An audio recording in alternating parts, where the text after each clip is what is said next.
The first domino has fallen, guys. Germany, the colossal giant driving the European economy, has officially entered a recession, sending shockwaves through the financial landscape. And this may be just the beginning, as more countries in Europe are facing very similar fates. For ages, Germany has stood as a symbol of unwavering financial stability in Europe and the world as a whole. Yet, in the wake of the pandemic's aftermath, coupled with the war in Ukraine and ultimately the incompetence of Germany's current government, the once unbreakable economy is starting to crumble. So technically speaking, a recession is 2 consecutive quarters of decline in GDP, which Germany just registered. One main contributing factor to this mess is stubbornly high inflation, which has caused consumer spending to plummet, causing grocery prices to skyrocket over 28%. This insane hike in prices on everyday goods has put a major stranglehold on German households. As a result, less consumer spending equals less profit for businesses. It's a vicious cycle that is hard to break out of. But let's not kid ourselves, guys. The signs that Germany was in bad shape were showing long before these latest economic numbers were released.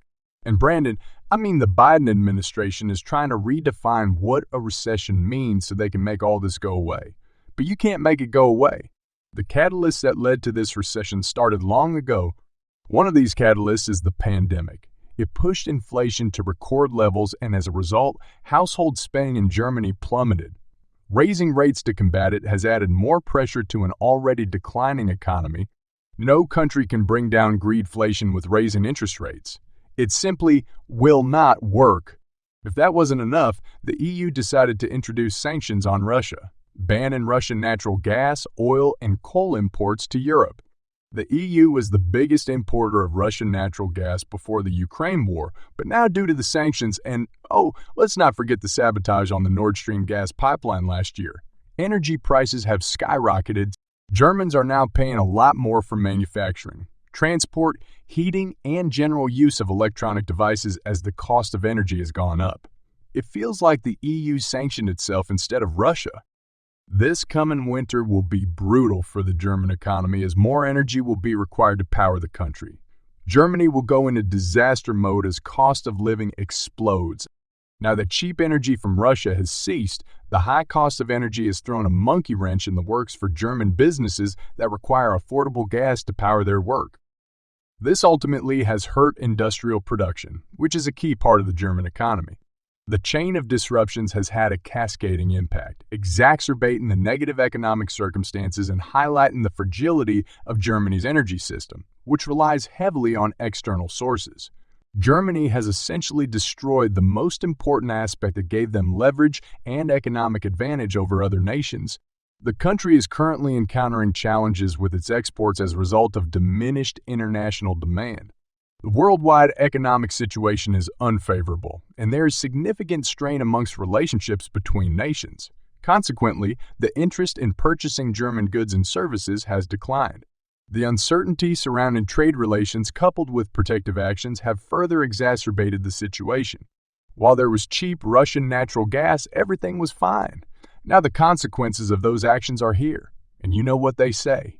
You can ignore reality, but you can't ignore the consequences of ignoring reality.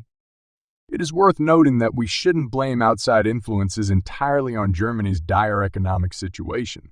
The German government has also had a role to play in the lead-up to this recession. Just recently, they announced that they will be spending $3 billion to provide military aid to Ukraine. I wonder how much influence the U.S. had in this decision. Perhaps they should consider pumping that money into the German economy to help its own citizens rather than getting involved in conflicts that don't concern them. To add to this mess, the German government has introduced senseless energy policies that have further hurt its economy.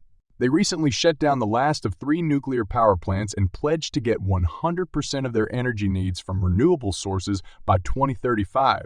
This all sounds like a noble plan, but disregarding the disastrous knock-on effects this will have on the economy and the cost of living is just ludicrous. Let's not forget that the German economy is a vital part to the European Union. It accounts for 30% of the EU's economic output and is the largest trading partner for more than half of the EU's member states. So the recession in Germany will have serious implications for the stability of the European Union. All these factors mentioned are the root causes of why Germany has spiraled into a recession and why things will only get worse from here as the catalysts that caused this mess are still present. The pandemic, the Ukraine-Russia conflict, and senseless government policies have put Germany on a path of self-destruction. Anyway, guys, I'd like to hear your thoughts on the matter. Please leave a comment and let me know. And please don't forget to like and subscribe if you have found value in this video. I am extremely grateful for my loyal viewers. Until next time, take care, stay curious, and I'll catch you in the next video.